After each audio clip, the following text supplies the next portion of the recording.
ನಾವಿವತ್ತು ಹೊರಟಿದ್ದು ಕೊರಗಜ್ಜನ ದೇವಸ್ಥಾನಕ್ಕೆ. ಈ ಕೊರಗಜ್ಜನ ದೇವಸ್ಥಾನದ ಬಗ್ಗೆ ನಾನೇನು ತಿಳ್ಕೊಂಡಿದ್ದೀನೋ ಅದನ್ನು ಇವತ್ತು ಈ ವಿಡಿಯೋ ಮೂಲಕ ತಿಳಿಸ್ತಿದ್ದೀನಿ. ಸೊ ವಿಡಿಯೋನ ಸ್ಕಿಪ್ ಮಾಡದೆ ಎಂಡ್ವರೆಗೂ ನೋಡಿ. ಯಾರೆಲ್ಲ ನನ್ನ ಚಾನಲ್ನ ಫಸ್ಟ್ ಟೈಮ್ ನೋಡ್ತಿದ್ದೀರೋ please do subscribe my channel, ಯಾಕಂದರೆ ಇದೇ ಥರ ಇನ್ನಷ್ಟು ವಿಡಿಯೋಗಳನ್ನು ನಾನು ಮಾಡ್ತಿರ್ತೀನಿ. ತುಳುನಾಡಿನ ದೈವಗಳಲ್ಲಿ ಎಲ್ಲ ದೈವಗಳು ಕೂಡ ವಿಶೇಷವಾದದ್ದೇ. ಆದರೆ ಅದರಲ್ಲಿ ಸ್ವಾಮಿ ಕೊರಗಜ್ಜ, ಗುಳಿಗ ಹಾಗೆ ಪಂಜುರ್ಲಿ ದೈವಗಳು ಬಹಳಷ್ಟು ವಿಶೇಷವಾಗಿ ಕಾಣಿಸ್ಕೊಂಡಿವೆ. ಹಾಗೆ ಇವು ಹೆಸರಾದವು ಕೂಡ. ಕಾಂತಾರ ಸಿನಿಮಾ ತೆರೆ ಕಣ್ಮೇಲಂತೂ ಹಲವಾರು ಮಂದಿ ತುಳುನಾಡಿನ ದೈವಗಳಿಗೆ ತುಂಬ ಭಕ್ತರಾಗಿದ್ದಾರೆ. ಹಾಗೆ ನಮ್ಮ ಸ್ಯಾಂಡಲ್ವುಡ್ ಸೆಲೆಬ್ರಿಟಿಗಳಲ್ಲಿ ಕೆಲವಿಷ್ಟು ಜನ ಕೊರಗಜ್ಜನ ಬಗ್ಗೆ ಕೆಲವೊಂದಿಷ್ಟು ಇಂಟರ್ವ್ಯೂಗಳಲ್ಲಿ ಹೇಳ್ಕೊಂಡಿದ್ದಾರೆ. ಇದರ ಹಿನ್ನೆಲೆ ಏನು, ಹಾಗೆ ಅಜ್ಜನನ್ನು ನೆನೆಯೋದು ಯಾಕೆ ಅಂತ ತಿಳ್ಕೊಳ್ಳೋಣ. ಸೊ ಕೊರಗಜ್ಜ ಹಾಗೆ ಕೊರಗಜ್ಜ ತನಿಯನ ಬಗ್ಗೆ ಇವತ್ತು ತಿಳಿದುಕೊಳ್ಳೋಣ. ಕೊರಗಜ್ಜ ದಕ್ಷಿಣ ಕನ್ನಡ ಹಾಗೂ ಉಡುಪಿ ಜಿಲ್ಲೆಯ ಜನಪ್ರಿಯ ದೈವ. ಹಾಗೆ ಇಲ್ಲಿ ಬೆಲೆ ಬಾಳುವ ವಸ್ತು ಕಳೆದು ಹೋದರೆ, ಆರೋಗ್ಯ ಸಮಸ್ಯೆ ಬಂದರೆ ಮೊದಲು ಹರಕೆ ಹೊತ್ಕೊಳ್ಳೋದೇ ಕೊರಗಜ್ಜನಿಗೆ. ಹಲವೆಡೆ ಹರಕೆ ಈಡೇರಿದ್ದು ಇದೆ. ಹಾಗೆ ಕೊರಗಜ್ಜನ ಮೂಲಸ್ಥಾನ ಬಂದು ಮಂಗಳೂರು ಸಮೀಪದ ಕುತ್ತಾರು. ಹಾಗೆ ಕೊರಗಜ್ಜ ಅವರು ಅನಾಥ ಮಗು ಕೊರಗತನಿಯನನ್ನು ಒಬ್ಬ ಸೇಂದಿ ಮಾರುವ ಹೆಂಗಸು ಸಾಕ್ತಾಳೆ. ಈತ ಮುಂದೆ ತನ್ನ ಅಸಾಮಾನ್ಯ ಕೆಲಸಗಳಿಂದ ಪ್ರಸಿದ್ಧನಾಗ್ತಾನೆ.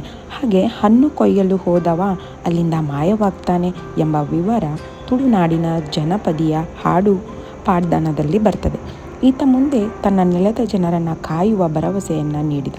ಅದಕ್ಕೆ ಪ್ರತಿಯಾಗಿ ಇಲ್ಲಿಯ ಜನರು 7 ಕಲ್ಲುಗಳಲ್ಲಿ ಕೊರಗಜ್ಜನನ್ನು ಪೂಜಿಸತೊಡಗಿದರು ಎನ್ನಲಾಗ್ತದೆ.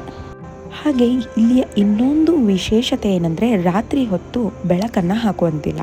ಮಂಗಳೂರಿನ ಅಜ್ಜನ ಕಟ್ಟೆಯ ಬಳಿ ರಾತ್ರಿ ಹೊತ್ತಿನಲ್ಲಿ ವಾಹನ ಚಲಾಯಿಸುವಾಗ ವಾಹನದ ಹೆಡ್ಲೈಟ್ ಹಾಕುವಂತಿಲ್ಲ.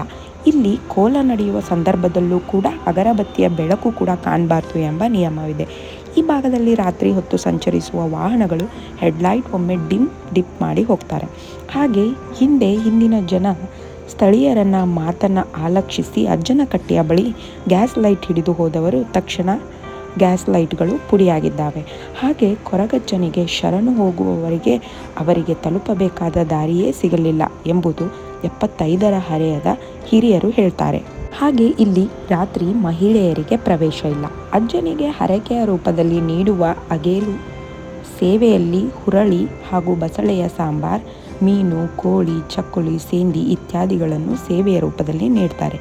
ಹಾಗೆ ಮಂಗಳೂರಿನ ಕುತ್ತಾರು ಕೊರಗಜ್ಜನ ಕಟ್ಟೆಯ ಸಂಜೆ 7ರ ನಂತರ ಮಹಿಳೆಯರಿಗೆ ಪ್ರವೇಶವಿಲ್ಲ.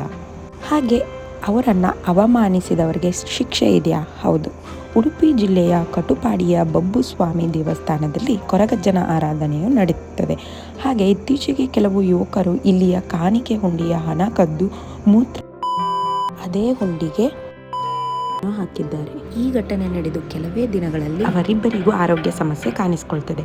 ಹಾಗೆ ಅವರನ್ನು ತಜ್ಞರ ಕಡೆ ಕರೆದುಕೊಂಡು ಹೋದಾಗ ಪರೀಕ್ಷಿಸಿದರೂ ಪ್ರಯೋಜನವಾಗದೆ ಜ್ಯೋತಿಷ್ಯ ಬಳಿ ಕೇಳಿದಾಗ ಅಚ್ಚರಿ ಎಂಬಂತೆ ಮೇಲಿನ ವಿವರಗಳು ಬಯಲಾದವು. ಹಾಗಾಗಿ ಅವರು ಈ ಕ್ಷೇತ್ರಕ್ಕೆ ಕುಟುಂಬ ಸಮೇತರಾಗಿ ಬಂದು ಕೊರಗಜ್ಜನ ಮುಂದೆ ಕ್ಷಮೆ ಯಾಚಿಸಿದ್ದು ಸಾಮಾಜಿಕ ತಾಣಗಳಲ್ಲಿ ವೈರಲ್ ಆಗಿದೆ. ಹಾಗೆ ಫೇಸ್ಬುಕ್ನಲ್ಲಿ ಕೊರಗಜ್ಜನನ ನಿಂದಿಸಿ ಬರೆದ ವಿಚಾರವಾದಿಯೊಬ್ಬರಿಗೂ ಕೂಡ ಸಮಸ್ಯೆ ತಲೆದೋರಿ ಅವರು ಕೊರಗಜ್ಜನಲ್ಲಿ ಕ್ಷಮೆ ಕೇಳಿದರು. ಕೊರಗಜ್ಜನ ಬಗ್ಗೆ ಹೇಳಿದರೆ ಸಾಕಷ್ಟು ಪವಾಡಗಳಿವೆ. ಇಂದಿಗೂ ಕೂಡ ಕುತ್ತಾರಿನಲ್ಲಿ ಕೋಲ ಹಾಗೂ ಹಗೇಲು ಸೇವೆಗಳನ್ನು ಕತ್ತಲಿನಲ್ಲಿಯೇ ಮಾಡಲಾಗ್ತದೆ. ಕೊರಗಜ್ಜ ಭೂತದ ಪಾತ್ರಿಯು ಅನೇಕ ನಿಯಮಗಳನ್ನು ಪಾಲಿಸಬೇಕಾಗ್ತದೆ. ಶ್ರದ್ಧೆ ಭಕ್ತಿಯಿಂದ ನಂಬಿದವರಿಗೆ ಅಜ್ಜನ ಆಶೀರ್ವಾದ ಸದಾ ಇರುತ್ತೆ. ಕೊರಗಜ್ಜ ದೊಡ್ಡ ಆಚರಣೆಗಳನ್ನು ಬಯಸೋದಿಲ್ಲ, ಬದಲಾಗಿ ಪ್ರಾಮಾಣಿಕ ಭಕ್ತಿ ಮತ್ತು ಸರಳ ಪ್ರಾರ್ಥನೆಯಿಂದಲೇ ಭಕ್ತರ ಇಷ್ಟಾರ್ಥಗಳನ್ನು ಪೂರೈಸ್ತಾರೆ. ಹಾಗೆ ಇವರು ತಕ್ಷಣವೇ ನ್ಯಾಯ ನೀಡುವ ದೈವ ಎಂದು ಪ್ರಸಿದ್ಧರಾಗಿದ್ದಾರೆ. ಯಾಕೆಂದರೆ ನಮ್ಮ ಕಷ್ಟಗಳನ್ನು ಹೇಳಿಕೊಂಡು ಹರಕೆ ಹೊತ್ತರೆ ಅದು ಶೀಘ್ರದಲ್ಲೇ ಈಡೇರುತ್ತದೆ ಎಂಬ ಬಲವಾದ ನಂಬಿಕೆ ಇದೆ. ಸೊ ಇದಿಷ್ಟು ಕೊರಗಜ್ಜ ಅವರ ಪವಾಡವಾಗಿತ್ತು. ಯಾರಿಗೆಲ್ಲ ಈ ವಿಡಿಯೋ ಲೈಕ್ ಆಯಿತು ಲೈಕ್ ಮಾಡಿ, ಶೇರ್ ಮಾಡಿ, ಹಾಗೆ ಕಮೆಂಟ್ ಮಾಡಿ. Take care, bye bye, love you all.